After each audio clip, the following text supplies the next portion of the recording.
Olá pessoal, tudo certo? Aqui é o Lacir, Energia Comex. Hoje mais um podcast muito especial aqui com a gente, com convidados especiais, falando da geopolítica, a economia no mundo.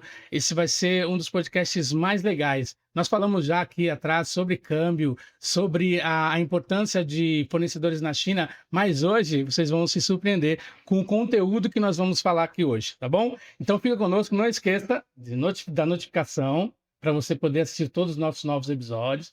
Não esqueça de se inscrever e também, se quiser, compartilhe esse vídeo com o seu amigo, tá bom? Bora lá começar!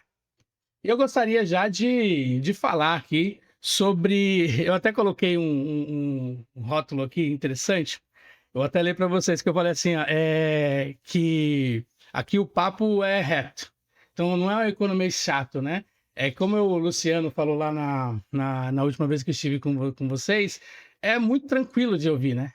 Então, falei, poxa, vale muito a pena a gente ouvir dessa forma. Não é um economês, aquelas coisas, né, muito burocráticas, é uma coisa de papo reto que todo mundo precisa saber e entender, né? Então, é isso, é fazer com que a gente entenda bem essa questão da economia, como o mundo está girando. Esse é o mais importante. Então, queria que você se apresentasse aí um pouquinho. Primeiro, José Tomás aqui. É, fala um pouquinho de você, quem é você, a sua empresa, seus negócios. Fique à vontade. Perfeito. Obrigado, Laci, pelo convite. Honra estar aqui com você. Você já é nosso parceiro de longa data. Verdade. Bom, sendo muito sucinto, meu nome é José Tomás, sou CEO do Grupo DTW, um grupo de mais de 40 anos, que tem posição tanto no mercado imobiliário quanto no mercado financeiro. Nós temos empresa de câmbio, corretora de câmbio, securitizadora e outras empresas no setor financeiro e no setor de tecnologia. Então, hoje eu estou à frente do grupo, sou o CEO do grupo e cada vez mais expandindo a nossa atuação. Mais uma vez, queria agradecer o convite Caramba, que legal. e passar a palavra para o nosso economista-chefe, Luciano. Boa tarde a todos. Obrigado mais uma vez aí pelo convite, né? Estou hoje na DTW, na verdade, desde 2023, né? Mas eu já conhecia o queridíssimo aqui, já muito.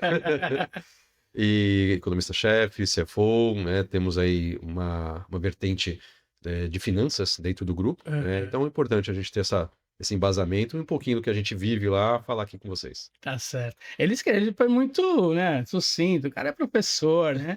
Chegando aqui no nosso estúdio aqui da NLG, já todo mundo, professor. Ele falou aqui que ele não lembra dos nomes, né? Se o José Tomás aqui já falou assim, ele não lembra de nada. Mas é brincadeira, a parte, né? Mas muito bem-vindos, né? E a nossa conversa aqui é bem desse jeito mesmo, é bem para a gente passar, porque hoje, como a gente atua no comércio exterior, com o nosso importador, aquele cara que quer começar, que nunca fez uma importação, é legal ele saber disso. Aquele cara que já faz importação, que já entende, pode ser que algum insight saia daqui, né? Então é importante a gente estar conversando, né? E uma das coisas que eu queria falar é o que é essa tal balança comercial. Então, principalmente o Luciano, né? Fala um pouco para a gente sobre isso, Luciano. Vamos lá. Esse professor é bom mesmo. Deixa eu pegar aqui minha colinha. O conceito de balança comercial nada mais é do que uma negociação entre os países. Então, nem todo país tem a super condição de ser, né, isolado do mundo. Não, eu consigo, né, me subsistir de tudo. Então, desde os tempos primórdios, os países acabam negociando o que falta para um, sobra para o outro, e aí foi feita ali, né, desde lá da teoria das vantagens comparativas e tudo mais. Então, a gente tem um conceito de troca dos produtos, né? O que eu sou muito bom, que eu consigo ter uma vantagem na minha linha de produção, que é barato para eu produzir, devido a todo o meu contexto geopolítico, econômico, né, social, e que eu possa trocar com outro país. Então, já dando um spoiler aqui, nossa terra é maravilhosa, né? Questão tropical, questão agricultura. Então, a gente tem uma terra fértil. Uma vez que isso é fácil para a gente consegue mandar para outros países onde, por exemplo, no extremo oposto, o Japão não tem condições de ter terras voltadas para a agricultura. Certo. Então, para eles é muito mais interessante falar, não, eu vou otimizar isso daqui, que eu tenho pouco espaço, né, e fazer, de repente, bens de valor agregado, ou seja, alguma questão tecnológica. E aí foi feita a base das trocas. Então, uma balança comercial nada mais é do que as exportações e importações entre os países e os seus produtos. Que bacana. Aí a gente fala que o Brasil, por que o Brasil é tão forte, né, na questão da agro e pecuária também, né? mas como ele é forte assim, e por conta disso é o nosso maior tesouro, né? Hoje seria realmente o agro, né? Que faz com que a nossa balança fique superavitária, né? Sempre positivo. É, sempre positiva, né? Porque a gente teve um problema, não sei se no começo do ano, né? Já o fevereiro, que foi o pior mês dos últimos tempos, né? Com relação à balança comercial que deu deficitária, né? Então isso não acontecia há muito tempo, né? Sim. E ela teve, e por conta disso, teve um trimestre muito abaixo, né? O primeiro trimestre desse ano, com relação à balança comercial, né? Você tem alguma coisa assim que você consiga. Sim, sim. Você junta ali, na verdade, duas situações: a sazonalidade das entre-safras, Uhum, né, e a questão geopolítica da mudança com o posicionamento do Trump já antes do seu oficial posicionamento. Então, lembrando que não é no dia 1 de janeiro que ele entra, né? Na questão americana tem alguns dias da uhum, passagem do ano e tal.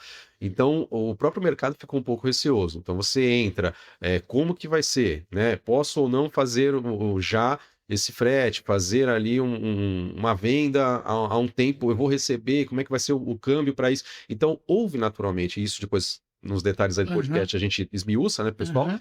Mas quem faz essa intermediação, os próprios negociadores, tiveram um pouco de receio. E junta mais uma questão climática sazonal que também veio de baixo. Isso preocupou bastante, né, todo mundo, né? Foi um tempo, mas aí ela voltou, né, a crescer já no mês de abril, né, de março, na verdade, ela já voltou a ser positiva e ela vem sendo positiva desde então, né? Sim. Porém, a gente fala assim, poxa, como que eu consigo ficar ligado nisso tudo, né? Seja uma ação do Trump, igual a gente comentou aqui fora do ar, né? Com relação às tarifas, né? Essa guerra tarifária. Essa guerra toda tarifária. Eu até estava vendo, né, um comentário, né? Tem um país da África, eu não me lembro o nome agora, e ele vende para os Estados Unidos diamantes, alguma coisa assim, né?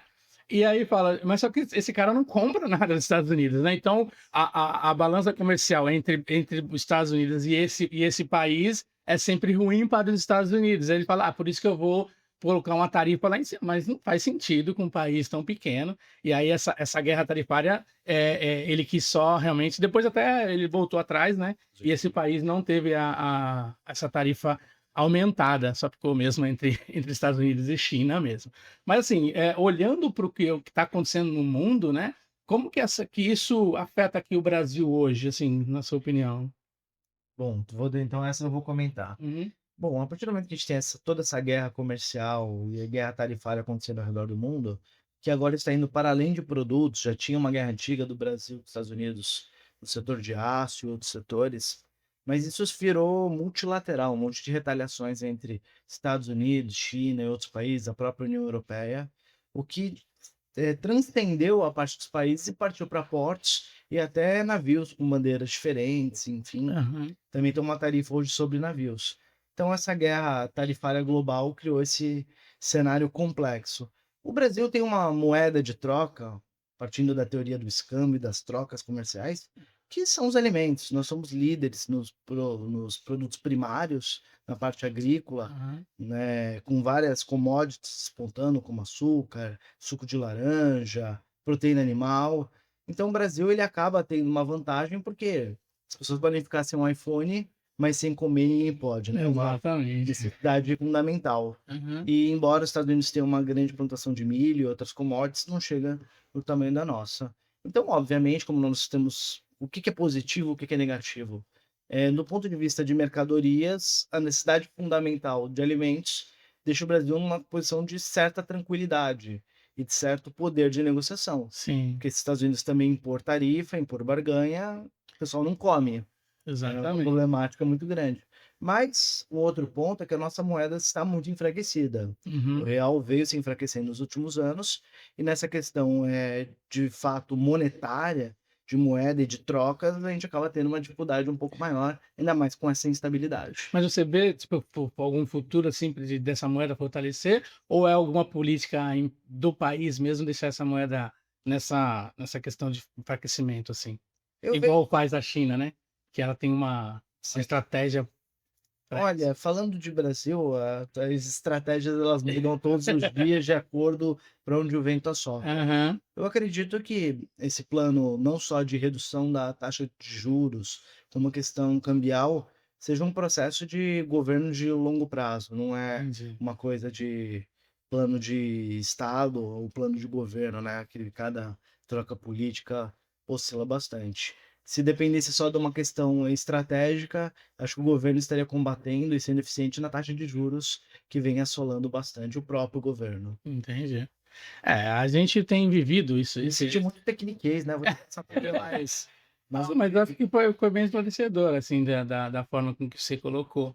Porque a gente vê muita dificuldade da gente entender por que, que o dólar, né, oscila tanto, por que, que essa oscilação também afeta lá os navios, os fretes, por que, que isso acontece, né? Então, é muito complicado. A gente fala, poxa, eu vou estar na mesma estratégia que a China faz, mas eu não tenho esse poder de produção que a China tem em todos os outros, e nas outras áreas, né? Eu tenho um poder ali, uma capacitação muito grande na parte agropecuária. Porém, nas outras áreas eu tenho um pouquinho de dificuldade. Porém, tendo a moeda mais forte, eu ajudo tanto a importação quanto a exportação, né? sim. Não vai ser A China ela tá no ponto que ela tem muitos títulos da dívida americana também na mão. Ela tem muito investimento ao redor do mundo. Então, brigar com a China não é só uma guerra de importação e exportação. Ela transcende para outros campos e outras esferas. A gente tem visto que assim enfraquece lá por conta desse que os governos estão nessa guerra absurda, né? Tarifária. E aí a China está abrindo também para outros países e ela tem uma boa relação, né, com o Brasil. Há pouco tempo ela abriu para os brasileiros poderem, né, ter o visto para 30 dias, não precisa de visto mais, né? Então você já tem ele já começa a dar uma cara. O que ele quer com isso, né? Ele quer trazer gente, porque ele sabe que todo brasileiro que vai para a China vai fazer negócio, né? Então ele vai fazer um negócio para exportar os produtos que a China precisa e vice-versa, né? Então, assim, sempre que alguns clientes nossos aqui falam é essa preocupação, né? Principalmente o importador, poxa, esse dólar, como é que eu faço? Como é que eu brigo com isso? Como é que eu consigo colocar minha mercadoria aqui no mercado com preço competitivo, sendo que o dólar não me ajuda, né? Qual é o dólar melhor para eu poder importar? Quanto eu posso esperar esse dólar melhorar? Aí a minha pergunta, existe essa possibilidade desse dólar melhorar? Como que está a condição do mundo aí todas essas guerras, tanto política ou econômica? Como que vocês veem isso aí? Eu falo Vamos lá. Primeiro, a dica para o teu cliente, né? Numa situação dessa, é bom ele fazer um hedge cambial. Aí eu já deixo aqui, que ele já fez um gancho no produto da casa. Né? Tá certo. já deixo aqui nosso contato, porque especular com a situação do dólar é você entender que, primeiro, nós somos um país da qual qualquer relação cambial, a regra básica entre os países é quanto daquela moeda eu tenho no meu país. Então, deixando o economia de lado, para eu ter um dólar hoje a R$3, né, sair dessa esfera dos 5,70, voltar para 3, eu teria que ter muito mais dólar na minha economia. Um maior exemplo que a gente teve na virada de 94 com o Plano Real, nosso FHC, o presidente da época, fez ali um aporte, né, com alguns empréstimos de um valor de fora. Então a gente chegou a uma cotação histórica de 80 centavos, 84, se não me engano. Então a gente chegou, o histórico 1 para 1 aconteceu, né? Alguns que estão nos vendo hoje aí nem lembram dessa época, não eram nascidos, mas historicamente a gente já foi 1 para 1. Mas por quê? Porque a gente tinha naquele momento um volume de dólar muito grande. Quando a gente fala hoje na nossa realidade, como é que volta-se o dólar a esse parâmetro para baixar, né? Vamos pensar 5,70, 5, 4,50. Ele vai baixar quando eu conseguir trazer mais dólar para minha economia. E dólar, ele entra por canal de comércio, ou seja, a nossa balança comercial, como a gente explicou no começo, mas também, muito prioritariamente, por grau de investimento, confiança. O Brasil, ele vai trazer confiança quando ele se demonstrar ser um país forte, um país que consiga pagar, sério, que consiga pagar suas dívidas, né, que não demonstre ali algum tipo de variação na questão jurídica, né, que tenha realmente um norte, né, e ali essa seriedade se transmite em confiança. Tendo confiança, investidores, não só nos Estados Unidos, mas investidores de outros países, começam a aportar para a gente. Uhum. Então, hoje, a nossa realidade, infelizmente, de 5,70, 5,80, devido a qualquer suspiro ou um Twitter lá fora, né, ela vai continuar beirando. A média de 5,50 a 6, infelizmente, é o nosso novo normal para esse ano. Abaixo de 5 para esse ano, dificilmente, não há ainda situações. Principalmente que o dólar ele é um sinal de calmaria. Ele viria para o Brasil se tudo lá fora tivesse também mar tranquilo. Como lá fora o bicho está pegando, Não é tá nada natural que os tranquilo. investidores vão falar o quê? Pô, para que eu vou aqui dentro de casa já tá meio turbilhão? Eu não vou buscar fora. Eu vou me arrumar primeiro aqui dentro, nos Estados Unidos, Sim. né? Aproveitar que meu juros está um X e aí eu conseguir de repente ficar aqui do que eu especular com um país que eu tenho ainda dúvidas. E aí entra o conceito do risco Brasil, Aham. né? O risco de qualquer país ele é medido. Então, quando a gente teve agora recentemente, né, a mudança de nota, né, do risco dos Estados Unidos caindo, historicamente isso foi uma manobra, É. né? Pô, peraí, até os E o Estados Unidos risco está do ruim, Brasil levando em 1 grau, né? elevando, elevando. Mesmo assim, o dólar não baixou dos patamares. Então, assim, poxa, então o que mais precisa ser feito? É uma série de constituições, né? Como o próprio Tomás colocou, a gente tem uma necessidade de ser um país considerado sério. Não adianta só a gente ser uma terra boa, E isso é né? chamado de grau de investimento. Uhum. Então, quando você não chega nesse rating, nesse grau de investimento, você ainda é considerado um país especulativo. Sim. É nesse grau que nós estamos hoje. Ainda falta um degrau ou dois para a gente voltar ao degrau de grau seguro de investimentos. É, É uma jornadinha ainda. é verdade. Então, a gente sempre fala, né, que é o Banco Central lá dos Estados Unidos, né, o Fed que eles chamam, né? Isso. Quando eu até brinquei aqui, que eu coloquei, quando o Banco Central dos Estados Unidos espirra, o câmbio espirra junto, né? E aí a gente fala assim que o Brasil, ele pega a gripe, né? É, Porque isso assim, aí. a gente está realmente envolvido, né? Todos os países são envolvidos comercialmente por isso, e a moeda do mundo, né? Comercial do mundo é o dólar, né? Então a gente acaba precisando realmente desse entendimento. Até para saber, poxa, eu vou trabalhar o meu negócio aqui para $1 de 5,60. Um cliente, uma vez ele falou, como que é a tua venda? Eu até perguntei para ele, como que você está vendendo? Como que teu cliente lá na ponta está recebendo isso, né? Se você vai, depende do dólar que você está fazendo importação, para o teu preço final ficar competitivo, calma. Busca uma estratégia que esse dólar caiba no seu produto, Sim. né? Então, busca valor, né? Então, por exemplo, um cara que ele não tinha marca no produto dele, ele pôs uma marca no produto dele, patenteou essa marca, uma embalagem mais elaborada. Então, isso tudo trouxe valor para ele, ele coloca no mercado usando porque todo mundo sofre com a alta do dólar, Sim. não é? Não tá na ponta. Aí eu falo, você não tem que brigar só com o dólar, né? Você tem que já entender que o dólar é assim, que é desse jeito que ele tá trabalhando, que ele tá se moldando hoje. Então, trabalha com o dólar dessa forma. É igual você falou, né? A gente pegou aqui o dólar a 3, né? Na importação. E a gente fala, poxa, a exportação ela não estava muito beneficiada com o dólar a 3, né? Aí quando o dólar chegou a 4, pô, tava muito redondinho para todo mundo, porque eu estava conseguindo produzir bem, vendendo bem na exportação, porque as pessoas compravam de mim porque o meu preço era competitivo. Na importação eu conseguia trazer pagar menos, né, por conta desse dólar mais baixo, então tudo se equalizava, né? Aí depois o dólar subiu muito, aí fala, foi bom para exportação. Foi nada. Passou o seu produto ficar caro, porque os insumos que eles importavam não dava para. Então, você acaba encarecendo o seu produto lá para fora. Então, a gente até fala que o dólar ideal, né, para nossa empresa aqui, né, de importação e exportação, seria um dólar a 4,50 aí, seria um dólar razoável que daria para todo mundo trabalhar com qualidade, né? Mas levando em consideração tudo isso, né, a gente vê como tanto a política econômica, mas também essas questões de guerras mesmo, né? Sim. Ucrânia, no Oriente Médio, como que isso tem afetado vocês, assim, né? Vocês, assim, que estão diretamente, né, no financeiro, né? Como que isso está afetando essa questão dessas guerras aí? Toda vez que o mundo entra em instabilidade, a instabilidade ela é sentida principalmente no ponto do dinheiro, né? Uhum. Então, e depois do padrão ouro, né, que todo país emitia moeda a partir do ouro que tinha, quando esse padrão caiu e passou a ser emissão por outras regras, o dinheiro ele ficou muito mais sensível e muito mais atento a essas mudanças ao redor do mundo. efetivamente. Então, nós temos linha de trade finance, que é crédito para importação, e a gente precisa medir. Olha, a gente está financiando essa importação. A quanto essa mercadoria vai chegar?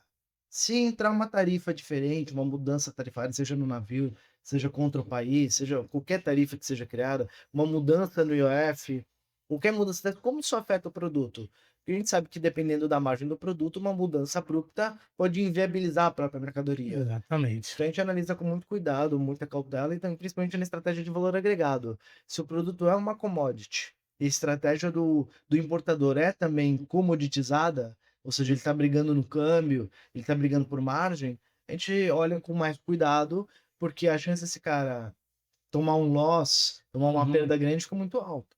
Quando ele olha atendimento, embalagem, como criar valor agregado, esse valor agregado ele parte do custo do produto, da margem e do câmbio e passa a ser outros ativos tangíveis ou intangíveis, o que traz mais segurança. Sim. Então a gente analisa muito caso a caso qual que é o perfil, se é uma commodity e se não sendo uma commodity, se ela está sendo tratada de forma comoditizada. Uhum. Então, quanto maior o valor agregado, melhor. Mas quando a gente trata de câmbio ou de capital para o setor de exportação, para o setor agrícola, a gente sabe que existe uma demanda perpétua que é a alimentação. Sim. Então, a gente busca as mercadorias que têm maior necessidade efetiva de alimentação, subsistência, Uhum. que sem elas você não consegue sobreviver. Com certeza, com certeza. É igual você falou aí, a dependência do commodity, né? Sim. Então é um risco alto, né? Quando esse cara depende desse commodity, é um risco alto. Eu falo assim que uma coisa que os acordos bilaterais vocês comentaram aqui, que o Brasil ele precisa ter esses acordos mais fortalecidos, né? Para poder ter vantagens, né, comerciais boas, né? E a gente entende que aqui parece que o Brasil não gosta de quem compra de lá de fora, né? Ele quer. Então a gente fala assim, eu até brinquei com o sócio ali, falei assim: poxa, a gente vai fazer uma importação, aí quando chega aqui tem o tal do dumping. Sim. Ah, mas é o cara, o produtor aqui, nacional, ou aquele fabricante nacional que precisa do nosso apoio. Na verdade, não, porque as grandes, né, acabam influenciando muito o governo. Um exemplo que eu tenho é que o que a gente tinha um cliente de calçados, né? Era calçados mesmo. E o calçados tem dumping. Calçados prontos tem dumping. E aí a gente falou assim: ah, você entrou e agora acabou o calçado. Para o meu cliente, acabou, porque ele é aquele cliente da Calan, né? Eu vou fazer até um comercial da Calan Calçados aqui. Acabou Ele de monetizar, inclusive. é, ele é aquele calçado que lembra que numa época que você conseguia comprar R$ 10, comprava uma sandalinha, um sapatinho, né? Então era nessa época. Então o cara trazia bastante coisa da China, assim.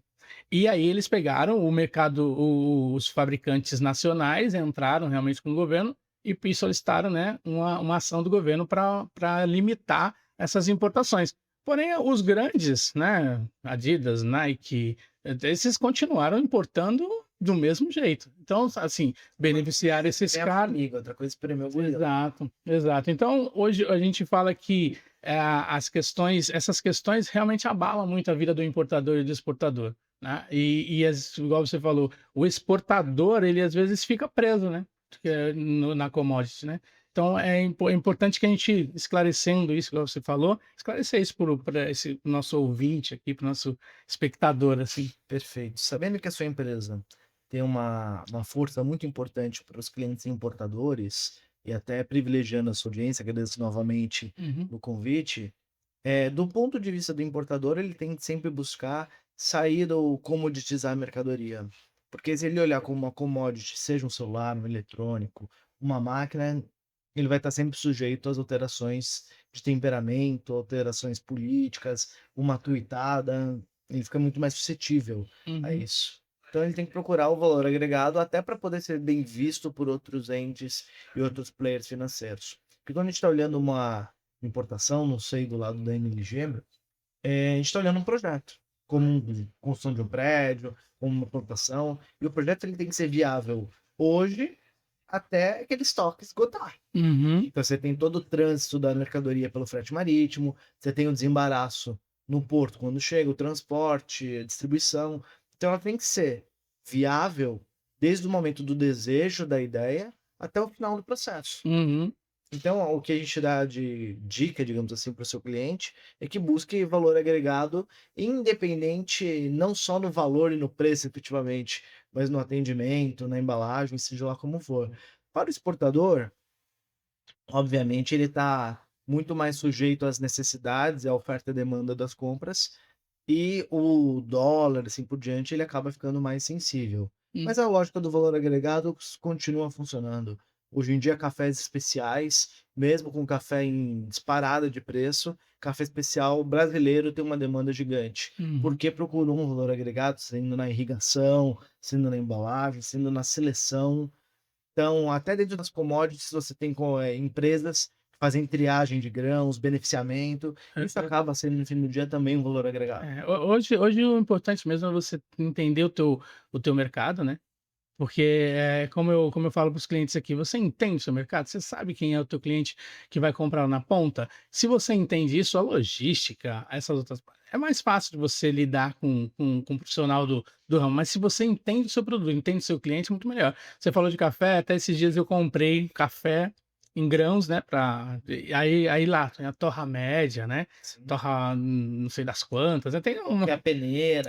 qual que é a peneira, né, então é uma série de coisas. E você fala: "Poxa, eu tô muito gourmetizado nesse café, tô, moendo o café na hora, né, colocando ali aquele cheirinho", e aí você fala: "Poxa, é um valor agregado", né. E aí eu falo: "Ali eu tenho o grão do café, né, e aí eu tenho aquele aparelhinho que trouxe da China, aí tem a cafeteirinha lá, que é a francesa ou a italiana, que o cara faz aquela". Então é grande o mercado. Então, se você consegue agregar valor em cada um desses, você vai longe, né?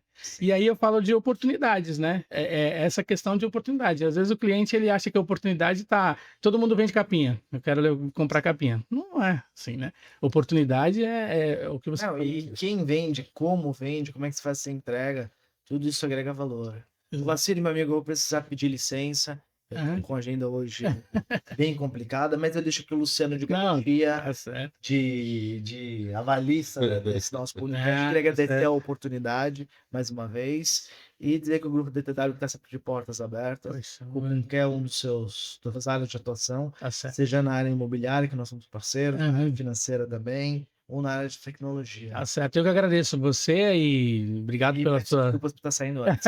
Não, tá tranquilo. A gente já tá até pelo tempo aí, né? Com O licença. papo é tão bom aqui, né, que a gente acaba nem vendo muito tempo.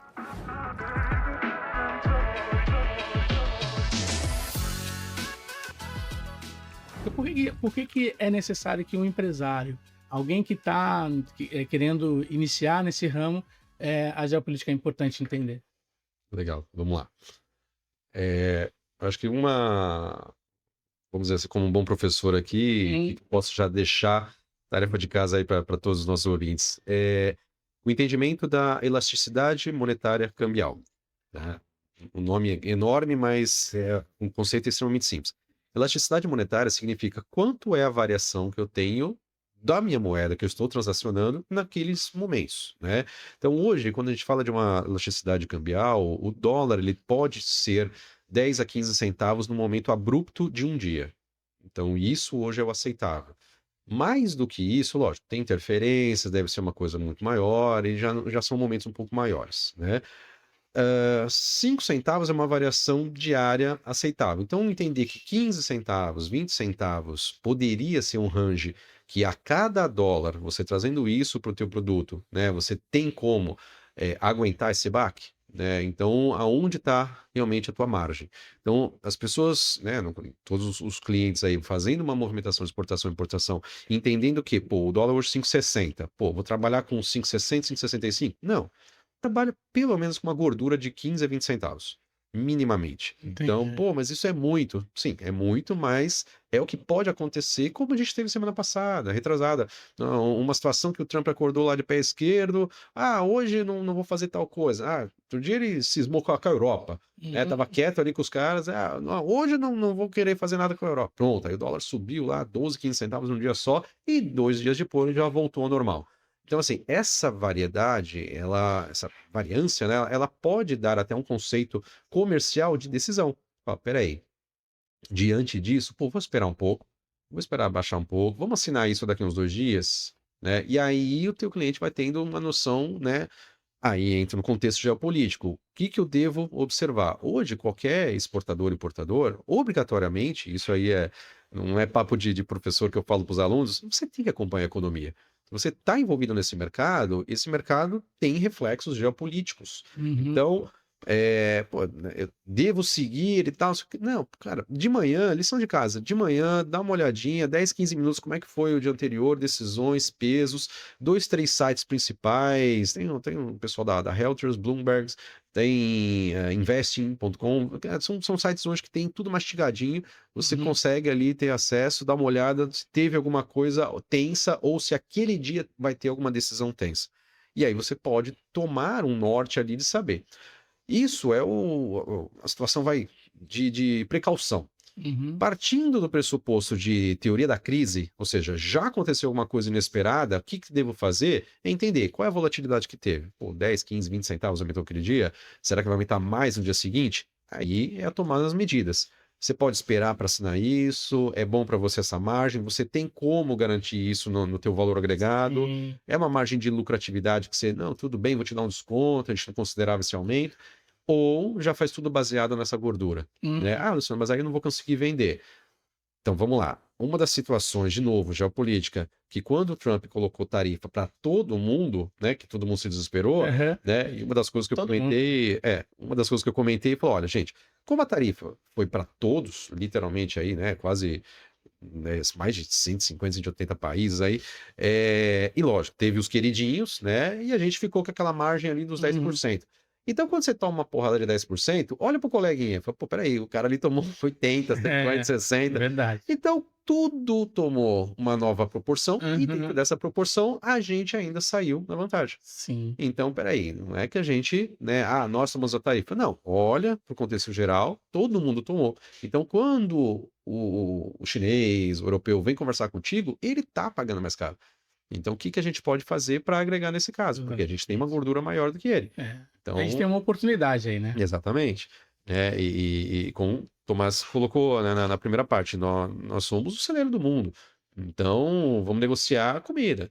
É o que Uhum. a gente pode fazer. Lógico, a gente deveria avançar um pouco mais. Aí entraria questões das pautas de exportação brasileira, que Sim. poderia, né, envolver aí industrialização, mas né, é uma pauta difícil que ficou, parada aí no mínimo 40 anos no Brasil. Então, A retomada é muito lenta, né? exatamente, né, É, um é, plano de governo para 5, 10 anos minimamente. exato. A gente vê que as pessoas são muito preocupadas, muito com o que está acontecendo aqui e um pouco despreocupada com o que acontece lá fora. Algumas ouvem a gente fala mais do Trump aqui, mas é por conta dos acontecimentos recentes, né? Mas a gente vê que muitas notícias, né, vindo da China, da Rússia, do Oriente Médio também afetam bastante, né, o nosso dia a dia aqui como importador, exportador, ou até mesmo até o brasileiro em si, né? Sim. Que a gente fala, poxa, por que meu café tá mais caro? Por que o meu açúcar tá mais caro? Por que minha vida tá mais cara?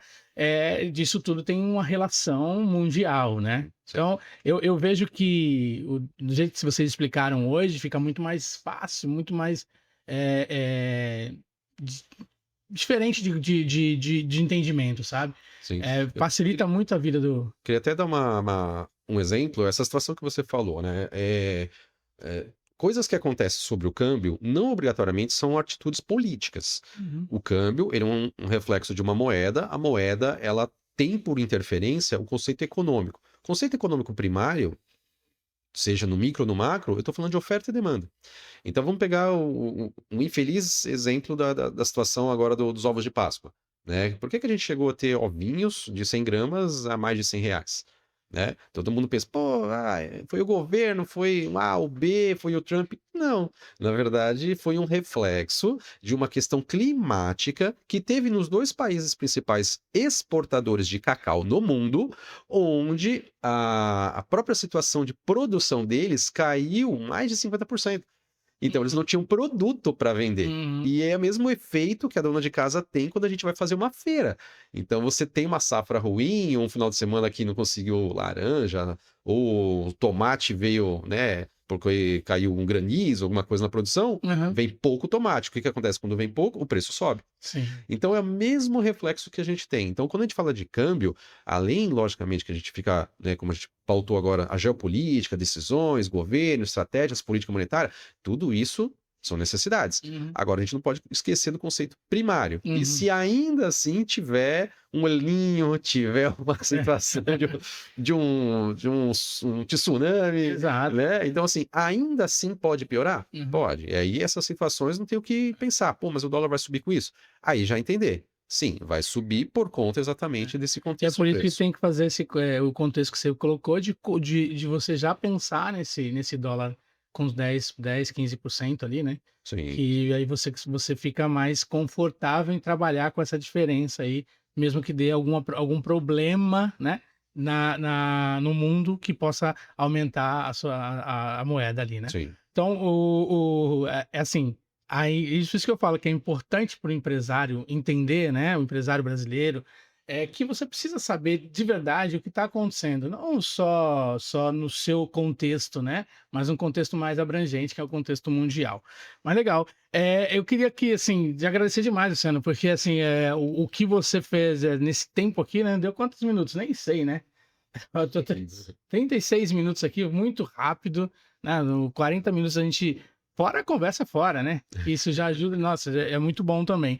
E assim, no nosso contexto de importação e exportação, a gente fala que, assim, eu até escrevi aqui: quem acha que comércio exterior é só despachar container, tá na década errada, né? sim, sim. Eu sou do comércio exterior do tempo que a gente tinha que entrar no navio para ver descer as caixas, porque não era nem container, né? Então, e eu ia para o armazém para identificar qual era a minha caixa, da caixa do meu cliente, né? Sim, sim. E faça chuva, faça sol, eu tinha que estar lá vendo. Aí a gente chamava do fiel do armazém, né? Fiel. Aí ele apresentava uma listagem enorme de papel ali. E ali eu falava, deixa eu ver o meu cliente aqui, procurava. Ah, meu cliente tá assim, a quadra tal, aí a gente ia lá na quadra, ia ver como a mercadoria chegou, né? Uma caixa, às vezes uma caixa de metal, às vezes um barril, alguma coisa assim, Sim. que o meu cliente trazia, né? Então, assim, aí mudou, aí veio containers agora, né? Toda a carga é containerizada, então tem muito mais carga, é muito mais informatizado toda a comunicação ali, né? Então mudou bastante, né, de uma década para outra, mas e também essa relação do importador, ele entender o papel dele aqui dentro do mercado nacional, de Sim. como ele vai trabalhar toda essa mercadoria que ele traz ou toda essa mercadoria que ele leva lá para o mundo, né? Sim. Então, assim, a gente trabalha aqui muito com muita sinceridade com os clientes, transparência, né? Dizer assim, teu negócio não vale a pena importar. É a viabilidade que o José falou, né? Sim. Realmente, se você colocar o seu produto lá da ponta da China até aqui na porta da tua casa, você não vai ser viável porque o preço que chega aqui você não consegue competir no mercado. Então, eu te breco aqui, não tem problema. Sim. Eu só vou te Gerar falar. prejuízo. Mas aí você fala, mas eu nunca vou poder importar? Talvez esse produto não. Talvez lá na frente sim, mas isso vai depender muito. Acompanha, né? Sim. Façam esse exercício todos os dias. Então, é mais esse exercício de conhecimento, né? É o que vocês fazem todo dia, vocês do financeiro, absurdamente concentrado nisso, Sim, né? sim. De saber tudo. E complementando essa situação, né, deixando aqui outra dica também, hoje a gente tem que lembrar que no conceito cambial tem o reflexo obrigatoriamente do que é o produto que você está comercializando. Seja exportação, seja importação, a gente tem que lembrar que existe há muitas décadas aí, já quase centenário, uma sofisticação entre os países que acabou entendendo que alguns produtos são primários. Então a gente chama isso com o nome bonitinho de commodities, Aham. tá?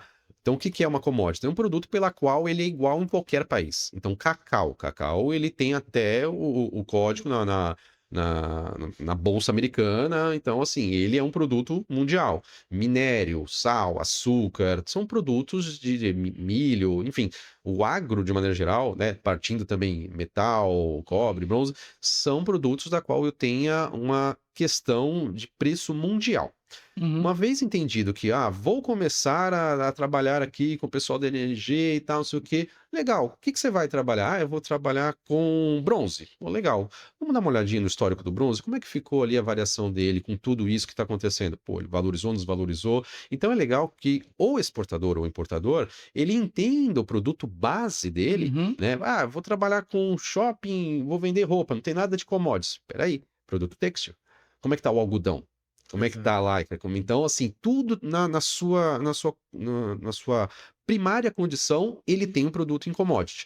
Então, se aquilo interfere o seu preço, dá uma estudada, né? Fica mais uma dica de estudo, dá uma estudada Uhum. para entender qual é a referência que eu tenho daquele produto final, quando lá atrás tem, né, situações ali de, o Trump jogou uma tarifa, mas é a China. Tá, mas o seu produto vem da onde? Não, vem da África. Pô, beleza. Então, Trump fica brigando com a China, eu pego aqui do pessoal ali do Uhum. Sudão, África do Sul. Ok, tá, mas dá uma olhadinha. Aquele produto, independente de onde ele vem, ele tem um preço mundial. Uhum. E como ele está esse preço mundial? Então, é o que você falou.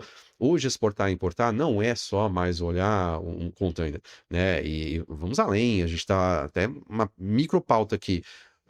Hoje, a gente já sabe que existe um grupo de estudo na Receita Federal há mais de 2 anos falando sobre blockchain nas importações e exportações, para deixar automatizado, para deixar mais tranquilo. Uhum. Então, um cliente que chega aqui, ele não entende o que é um blockchain, o que é um sistema, né? Não vou nem me alongar aqui, mas fica a dica aí, anota. O que é um blockchain, o que é um commodity, o que é uma variação cambial, cara, não dá para você começar a brincar com esse mercado. Tem que minimamente saber disso. Exato. A gente até tá aqui para ajudar esse cara, mas ele tem que ter mínimo conhecimento para poder entrar nesse mercado. E como você diz, hoje a gente já tá na fase quase final, né, do INPE, que vai ser automatizado mesmo a liberação dessas cargas de importação. Olha só que absurdo, né? Então a gente imaginar que a carga é desembaraçada lá no mar, né? Então ela vai chegar lá no porto, o caminhão do cara vai estar esperando, põe no carro e vai embora que você vai estar desembaraçado, vai estar liberada essa carga, né? De acordo com o que o governo entende, né? Que está tudo certo, aquela documentação. Então, e muda muito, vai sempre mudar, né? Inclusive, o ideal é que a gente esteja amparado por pessoas profissionais bons. Então, quer câmbio? Pô, fala com vocês, né? Com a DTW, né? Fala com a DTW também na parte de câmbio, né? Então, você vai lá, porque são pessoas profissionais que entregam o melhor, né? De informação, de melhores preços, né? De melhores tarifas, de melhores spreads, né? Na verdade, para que você consiga trabalhar bem, né? E saber o que você está fazendo. Então, quer fazer importação? Vai falar com a NLG, que vai identificar o seu negócio, trabalhar o seu fornecedor e entregar sua carga no momento certo, sem ter nenhum prejuízo para você, né? Então, E o que você colocou extremamente importante, o profissionalismo da NLG no sentido de vai compensar? é isso. Não é só mais um cliente, não é só mais uma tarifa.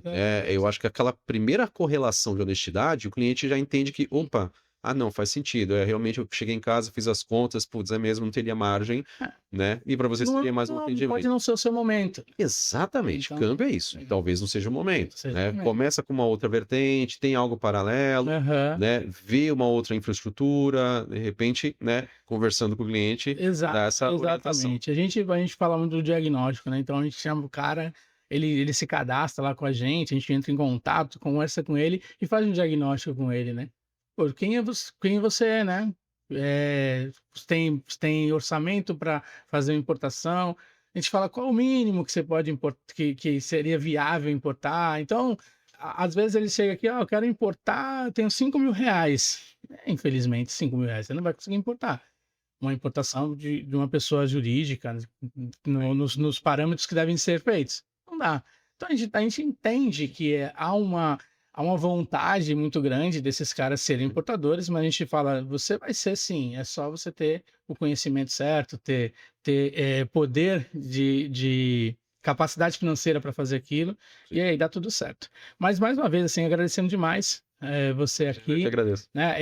Eu tinha comentado já com o meu sócio, falei, pô, eu queria trazer muito o Luciano, porque tem uma didática muito fácil, né? Então a gente entende muito mais fácil, né? Essa questão, porque realmente a economia, né? Todo mundo meio que foge, né? De querer aprender, né? E a gente fala assim, poxa, não, vamos conversar, porque Sim. faz parte do nosso dia a dia aqui, né? Sim, Então, sim, assim, a gente viu até uma situação nos bastidores aqui, né? Os alunos, né, fugindo lá na época, professor, para que eu tenho que ver economia? Tô fazendo publicidade, sei lá. E no final a aluna veio trabalhar numa empresa de comércio exterior. Então, exato. pura economia, né? Então, é legal esse espaço de vocês, parabéns ao profissional, à equipe, muito obrigado pela recepção de vocês, muito legal. E deixar realmente, né, essa oportunidade desse canal para as pessoas entenderem, pô, Sim. qual é o parâmetro mínimo? Né? O que eu tenho que me preocupar? Poxa, eu ouvi o podcast de vocês e, nossa, fiquei perdida lá. Pô, senta aqui, vamos dar uma orientação. Exato. Esse trabalho, assim, de pegar na mão do cliente, parabéns, Aham. muito legal. Não, legal. E assim, você que está assistindo, né, esse episódio, e você tem dúvida, né? A gente vai deixar o arroba do professor Luciano aqui, né? E você pode falar com ele nos direct também, e também aqui no nosso canal, que a gente também está aqui para tirar todas as suas dúvidas, né? Muito obrigado você que nos acompanha. Esperamos para o próximo episódio, né? A gente até comentou aqui que o próximo episódio é bacana, que a gente fala de geopolítica, mas a gente fala também do que acontece nos bastidores aqui na Receita Federal. E uma coisa que o importador, né, principalmente o importador e alguns exportadores enfrentam é a burocracia. Eles acham que a burocracia é o principal problema deles, né? E às vezes eu posso te dizer, é até um spoiler, né? Pode dizer que nem sempre é culpa da Receita Federal. Então, fica atento para o próximo episódio, sininho para te avisar aí, porque você vai se surpreender com os nossos próximos episódios aqui. Valeu, muito obrigado. Valeu! Obrigado.